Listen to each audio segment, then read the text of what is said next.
একে অপরকে বলো, সময় হচ্ছে মূল্যবান। সময় চলে গেলে সময় কিন্তু ফিরে আসে না।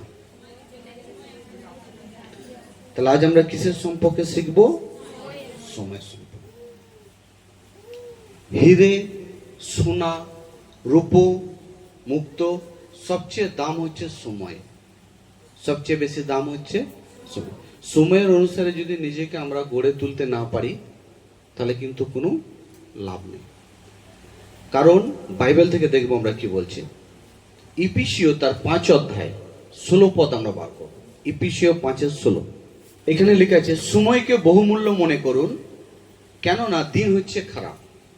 দুটো পদ, সময়কে বহুমূল্য মনে করুন কারণ দিন হচ্ছে খারাপ। তাহলে আমাদের জীবনে যে প্রত্যেক দিন যে হয়, দিন হয় রাত হয়, দিন হয় রাত হয়, যদি আমরা ঈশ্বরকে বোঝার চেষ্টা করছি না, ঈশ্বরকে নেওয়ার চেষ্টা করছি না, ঈশ্বরের কি কাজ আছে যে করণীয় সেটা আমরা করছি না, এমনি আমরা দিন ব্যতীত করে যাচ্ছি, এমনি জীবনযাপন করছি, তাহলে বলছে সেই জীবনটা কিন্তু ভালো জীবনযাপন করছি না, কারণ সেটা আরো বিপদের জীবনযাপন করছি। কতজন বুঝতে পারছি? হালেলুয়া। ভাবুন, আপনি ঈশ্বরকে মানবেন না, আমি ঈশ্বরকে আমরা মানছি না কিছু সময়ের জন্য, আর এমনি দিনের পর দিন আমরা ব্যবহার করে চলেছি, আমরা আমাদের ইচ্ছা অনুসারে জীবন ব্যতীত করেছি চলেছি। বলছে সেই জীবন, যে জীবনটা সে পরিচালনা করছে, সেটা কিন্তু বিপদের জীবন। কিসের জীবন? বিপদের জীবন। তাহলে বিপদ থেকে বাঁচার উপায় একটাই, কি ঈশ্বরকে নিয়ে আমাদের করে চলতে হবে, আর সেই সময়টাকে আমাদের করে মনে রাখতে হবে। যেমন আমরা আজকের দিনের সময়কে আমরা মনে রেখেছি, কি আজকের দিনের সময়টা ঈশ্বর তৈরি করেছেন। হালেলুয়া। অনেকে মানুষ জানে না, কিন্তু 7টা দিন ঈশ্বর তৈরি করেছেন, কিন্তু আজকের দিনটাই ঈশ্বর তিনি পবিত্র বলে ঘোষণা করেছেন। পবিত্র বলে ঘোষণা করেছেন। হালেলুয়া। দিন খারাপ, দিন হচ্ছে খারাপ। যদি ঈশ্বরকে ছেড়ে আপনি জীবন ব্যতীত করছেন, আমি ভালোই করছি, হয়তো ঈশ্বরকে ছেড়ে আপনি অনেক কিছু করে ফেলেছেন আপনার লাইফে, জগতের জন্য, কিন্তু বলছে তাহলেও আপনি ভাবছেন যে আমি অনেক কিছু করে ফেলেছি, কিন্তু আপনি কোনো কিছুই করেননি। আপনি অথচ নিজেকে নরকের দিকে, নিজেকে বিপদের দিকে, নিজেকে ধ্বংসের দিকে আপনি এগিয়ে নিয়ে গেছেন। কতজন বুঝতে পারছেন? হালেলুয়া। ভালো প্রসঙ্গ। তাহলে দিনের যে সময় ঈশ্বর আমাদের জীবনে দিয়েছে, যদি আমরা পবিত্র দিনকে মনে রাখছি, ঈশ্বরের সময়কে আমরা নষ্ট করছি না। আজ দেখুন, আমরা অনেকে ফিট আছি, অনেকে ভালো আছি আমরা, তো যখন আমরা ভালো থাকবো, খুব সুন্দর শুনবেন, খুব ভালো ঈশ্বর এটা আমায় দিয়েছেন হৃদয়ের মধ্যে, যখন আমরা ভালো করে আছি তখন বাইবেল বলছে কি তুমি বেশি বেশি করে আরাধনা করো। কি করো? বেশি বেশি করে আরাধনা করো। দেখুন, আমরা চাষ করি, আর চাষ করার পর ধান আমরা খামারে নিয়ে যাওয়ার পর অনেকে আমরা মড়ায় বেঁধে আমরা রেখে দিই ধান। কেন রাখি? না যাতে সেখান থেকে আমাদের প্রফিট হোক, যেন আমাদের লাভ হয়, এই জন্য আমরা মড়ায় বেঁধে রেখে দিই। কারণ আমরা চাই যেন আমাদের অনেক লাভ হোক সেখান থেকে, আমরা যাতে লাভবান হই। এই জন্য সেই ধানটাকে সঙ্গে সঙ্গে না বিক্রি করে আমরা জড়ো করে রেখে দিই। অনেকে আমরা পয়সাকেও কিন্তু জড়ো করি, ব্যাংকে রাখি আমরা পয়সা। কারণ বিপদের সময় সেই পয়সা কি করব? আমি ব্যবহার করব। আর খাবার কেন আমরা স্টোর করে রেখে দিয়েছি, মড়াই বেঁধে রেখে দিয়েছি? না, যখন খাবারের অর্থের যখন সংকট দেখা দেবে, যখন টানাটানি হবে, যখন আমি কোনো রকমের পরিশ্রম করতে পারছি না বা আমার কোনো জায়গা নেই মজদুরি করার, তখন আমি কি করব? যে জমানো সেই খাদ্য থেকে আমি বার করে খাবো। ভালো করে শুনবেন। হালেলুয়া।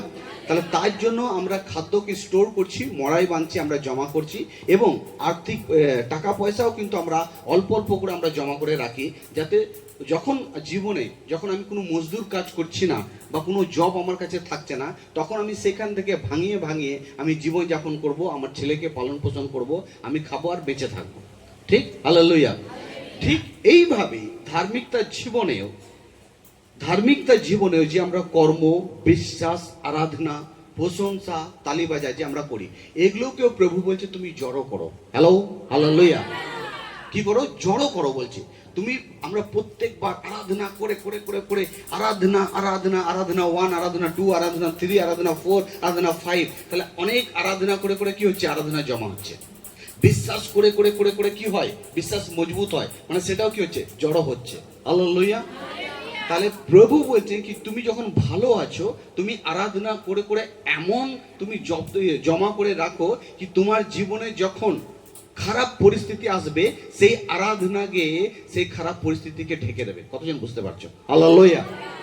ভাবুন, আমরা অনেক দিন ধরে আরাধনা করি, 3 সপ্তাহ ধরে আরাধনা করছি। আমাদেরকে তাকাবেন, প্রথম সপ্তাহে এলাম, আরাধনা করলাম, হ্যাঁ, একটা আরাধনা জমা হলো। আবার দ্বিতীয় সপ্তাহে এলাম, আবার আমাদের আরাধনা জমা হলো, ঠিক আছে? অথচ আমরা ভালো আছি, কিন্তু আরাধনা করে গেছি, থ্যাঙ্কস জানিয়ে গেছি। তারপর আবার তৃতীয় সপ্তাহে এলাম, আরাধনা করলাম। তাহলে কি হচ্ছে? আরাধনা সব জমা হচ্ছে। হালেলুয়া। তো আমরা যত ইমানদার কাজ করছি, এগুলো কি হচ্ছে? সব জমা হচ্ছে। যত ভালো কাজ করছি, এগুলো কি হচ্ছে? জমা হচ্ছে। তাহলে আমরা চোখ, হাত, মুখ, চিন্তাধারা সমস্ত দিক দিয়ে আমরা ঈশ্বরের ভালো কাজ করে কি হচ্ছে? জমা হচ্ছে। বুঝতে পেরেছি? এইবার যে জমা হচ্ছে, ধরুন জীবনে আপনার কোনো ঘটনা ঘটলো, কোনো ধরনের বড় একটা ঘটনা ঘটলো, হয় আপনার ছেলের জীবনে, হয় আপনার জীবনে, বা কাজের জীবনে, তখন এই যে আপনার আরাধনাগুলো জমা আছে, এই আরাধনা সেখানে মেকআপ করবে। Hello, hallelujah. এই জন্য বাইবেল পদে বলছে, যদি আমার লোক 6 বার পড়ে যায় তাহলে সে উঠবে। সে উঠবে কি করে? না, সে তার যে আরাধনা যে জমা আছে ঈশ্বরের কাছে, প্রেজ দ্য লর্ড, তার যে আরাধনা ঈশ্বরের কাছে জমা আছে। এখন আপনি ভালো আছেন, আপনার এখন কোনো ওষুধের প্রয়োজন নেই, এখন ঈশ্বরের আশীর্বাদের প্রয়োজন নেই, তাহলেও কিন্তু আপনি গরমে রোদে এখানে এসেছেন, আর আমরাও এসেছি এই জন্যই, কারণ আমরা আরাধনাকে জমা করে রাখতে চাই। হালেলুয়া। তাহলে এই আরাধনা কি হয়ে যাচ্ছে? এক হিসেবে যদি আমরা দেখতে পারি, এটা মইয়ের মতো। কিসের মতো? মইয়ের মতো। তাহলে মই যখন আপনার কাছে, আপনি যে পথ দিয়ে যাচ্ছেন, যদি খাল থাকে, সেখানে আপনি মই লাগান আর খালকে টপকে পার হয়ে যান। Praise the lord, hallelujah. তো আমার প্রিয়, আমরা ভালো যখন আছি, আমরা যত পারবো হৃদয় দিয়ে, শক্তি দিয়ে, বুদ্ধি দিয়ে আমরা ঈশ্বরের আরাধনা করতে থাকবো, ঈশ্বরের আরাধনা করতে থাকবো। আর এই ধরনের বাইবেল ভার্স আমি আপনাকে আরো নিয়ে যাবো আর এক জায়গায়, যেখানে এক রাজা ছিলেন। সেই রাজাকে ঈশ্বর ব্লেসিং করেছিলেন, কিন্তু ব্লেসিং, আশীর্বাদ করার পর কিছুদিনের পর সে আর ঈশ্বরের সিদ্ধান্ত জীবন ব্যতীত করছিল না। সে সিদ্ধান্ত পাল্টেছিল, মতলব সে রাস্তা পাল্টে নিয়েছিল, নিজের ইচ্ছায় রাস্তা বেছে নিয়েছিল। কিন্তু ঈশ্বরের ফের তার কাছে চিঠি আসে, খবর আসে তার কাছে, দুঃখের সুসংবাদ আসে কি তুমি এখন তোমার পরিবারের সঙ্গে তুমি কি করো? তুমি কথা বলে নাও, দেখাশোনা করে নাও, যা বলার তুমি করে নাও, কারণ তোমাকে আর বাঁচিয়ে রাখা হবে না, তোমাকে বাঁচিয়ে রাখা হবে না। হালেলুয়া। তখন এই রাজা কি প্রার্থনা করছেন জানেন? এই রাজা প্রার্থনা করছে ঘরের মধ্যে ঢুকে, প্রভু আজকে আমি ভুল করেছি, আজকে আমি পাপ করেছি, আজকে আমি অপরাধ করেছি, কিন্তু এর আগেও তো আমি আরাধনা ভালো করেছি। হালেলুয়া। তাহলে সেই আরাধনাগুলো, সেই ইমানদার যে আমি আগে করেছি, তাহলে কি আমি তার বিনিময়ে কিছু পাবো না? ভালো করে বুঝবেন। হালেলুয়া। তো কি করছে? প্রার্থনার মাধ্যম দিয়ে ঈশ্বরকে বোঝাচ্ছে, আজকে প্রভু আমি পাপী, আজকে আমি অপরাধ করেছি, আজকে আমি তোমার বিরুদ্ধে আমি কথা বলেছি, কিন্তু আগে তো আমি ভালো ছিলাম। তাহলে আমি যে ভালো কাজ করেছি, আমি যে ভালো আরাধনা করেছি, তার কি তাহলে আমার জীবনে কোনো ফল নেই? তাহলে কি আমি কিছু পাবো না?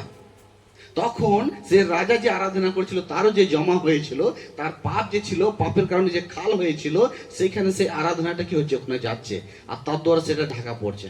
বোঝাতে পারছি? হালেলুয়া। বুঝতে পারছি? হালেলুয়া। তা যখন আমরা ভালো থাকবো, অনেক সময় আমরা বল, এখন তো ভালো আছিস, কেন আরাধনায় যাচ্ছিস? অনেক সময় মনও বলে, এখন তো আমি ভালো আছি, কি দরকার এখন যাওয়ার জন্য? না, আপনাকে আরাধনা করে জমা রাখতে হবে, কারণ বাইবেল বলছে দিন বুড়ে হে, অর্থাৎ যত দিন যাচ্ছে সে দিন কিন্তু ভালো নয়, সে দিন কিন্তু খারাপ। হালেলুয়া। এই জন্য বলছে জন্ম হচ্ছে মৃত্যু দিনই হচ্ছে সবচেয়ে সুন্দর। বলছে জন্ম হচ্ছে মৃত্যু দিনই সুন্দর। কেন না? জন্মতেই হয়েছে শুরু, না জানি এখন সে তার জীবনের চালচলনের পথে, সেই ঈশ্বরের পথে না জানিয়ে কত পাপ করবে, না কত কি করে বসে পড়বে। হালেলুয়া। কিন্তু মৃত্যু হলে কি হবে? সে আর পাপ থেকে বেঁচে গেল। কারণ পাপ হচ্ছে ভয়ঙ্কর, পাপ হচ্ছে অনেক ভয়ঙ্কর জিনিস। বুঝতে পারছি? তো এই জন্য ভালো থাকলে, আমরা যখন ভালো আছি, আমাদের কোনো মনে প্রাণে কিন্তু আমাদের ঈশ্বরের আরাধনা করতে হবে, মনে প্রাণে। মনকে কাঁইকুই করলে হবে না, বিরক্ত হলে হবে না। চিন্তা করতে হবে যে জগতে যখন আমি পরিশ্রম করছি আমরা, তাহলে জগতের পরিশ্রমে কত কষ্ট হয়। আপনি এখান থেকে মেমারি যান, আপনি সাইকেলে যান, মোটর সাইকেলে যান, রাস্তা কি আপনি ফাঁকা পান? না, বহু মানুষ থাকে, আপনাকে সাইড নিয়ে কেটে কুটে আপনাকে যেতে হয়। হালেলুয়া আছে। তো সেগুলোকে আমরা কি করতে হবে? সহ্য করে আমরা করে এগিয়ে যেতে হবে। মনে রাখবেন, আপনার আরাধনা যদি জমা থাকে, আপনার যদি ব্যাংকে টাকা জমা থাকে, আপনি পরে খাবেন। আপনার আরাধনা যদি জমা থাকে, আপনি পরে ভালো থাকবেন। হালেলুয়া। আপনি পরে কিন্তু ভালো থাকবেন। Praise the lord. যত পারবেন আপনি ঈশ্বরের জ্ঞানকে, ঈশ্বরের শিক্ষাকে আপনি নিয়ে নিন। এই জন্য দুটো খাবার, একটা হচ্ছে আত্মিক খাবার, একটা হচ্ছে জাগতিক খাবার। এই খাবার হচ্ছে আত্মার খাবার আমার প্রিয়, এই খাবার হচ্ছে আত্মার খাবার। বুঝতে পারছি? Praise the lord. তাহলে আরাধনা, অনেক সময় আমি অনেক ব্যক্তি বলে, স্যার আমরা ভালো আছি এই জন্য যাচ্ছি না, ভালো আছি এই জন্য যাচ্ছি না। কিন্তু ভালো তুমি আছো এই জন্য যাচ্ছ না, কিন্তু ইপিসি যে 5-16টা তুমি এটাকে মনে করেছো কি? বলছে দিন কিন্তু তোমার জন্য খারাপ যদি তুমি আমার কাছে নেও, যদি তুমি আমার আরাধনা করছো না আর তুমি ভাবছো আমি ভালোই আছি, তাহলে তোমার জন্য ভালো নেই, কিন্তু তোমার জন্য খারাপই আছে, তোমার জন্য খারাপই আছে। তাই যতক্ষণ আমরা ভালো আছি বা দুঃখেতে আছি, আমাদের ঘরে আরাধনা করে যেতে হবে, আরাধনা করে যেতে হবে। আমরা একদিন কাজ করলে 3 দিন খেতে পাই, বা খাওয়া 3 দিন আমরা খেতে পাবো। তাহলে কেন আমরা প্রত্যেকদিন কন্টিনিউ কাজ করছি না? জমা করে রাখছি না? হতে পারে একদিন কাজ নাও পেতে পারে। তো আজকে আপনি সুস্থ আছেন, হতে পারে আজকের দিন আপনি সুস্থ নাও থাকতে পারেন। হতে পারে আপনার হাত জবাব দিয়ে দিতে পারে, হতে পারে আপনার পা জবাব দিয়ে দিতে পারে, হতে পারে আপনার পেট জবাব দিয়ে দিতে পারে, হতে পারে আপনার চোখ বলবে আমি আর দেখতে পাচ্ছি না, আমাকে ডিস্টার্ব করিস না, হতে পারে আপনার চোখ জবাব দিয়ে দিতে পারে। তাহলে সেই সময় তো আপনাকে খেতে হবে। বুঝতে পারছি? হালেলুয়া। সেই সময় তো আপনাকে ভালো থাকতে হবে। তাই এই জন্যই আমাদের ঘরে আরাধনাকে কিন্তু আরাধনা করে করে জমা রাখতে হবে। Praise the lord. জমা রাখতে হবে। আর একবার পড়ো এপিসিও, তারপর আমরা অন্য পড়বো, একটু তাড়াতাড়ি পড়বো।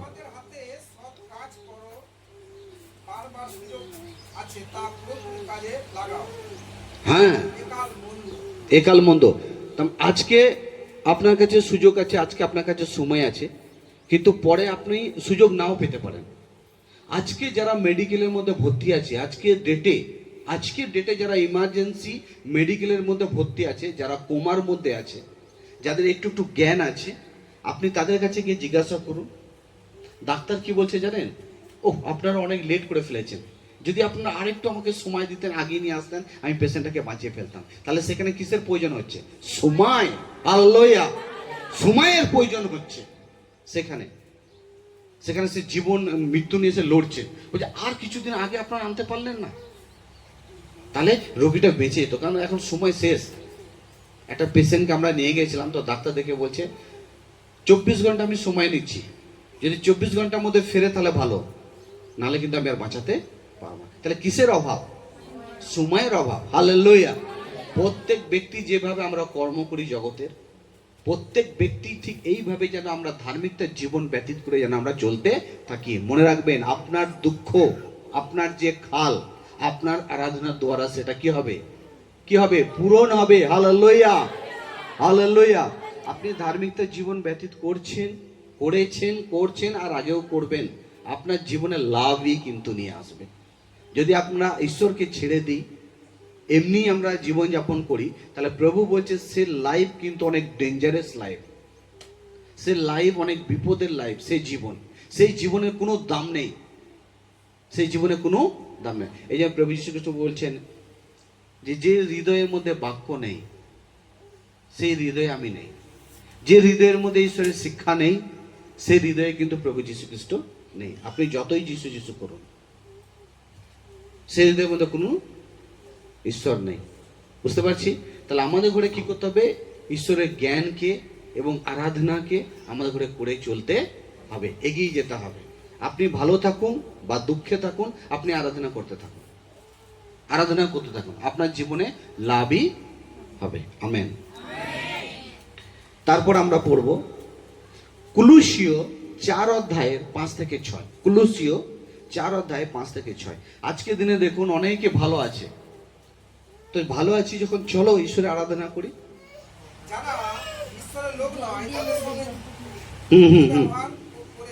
হ্যাঁ,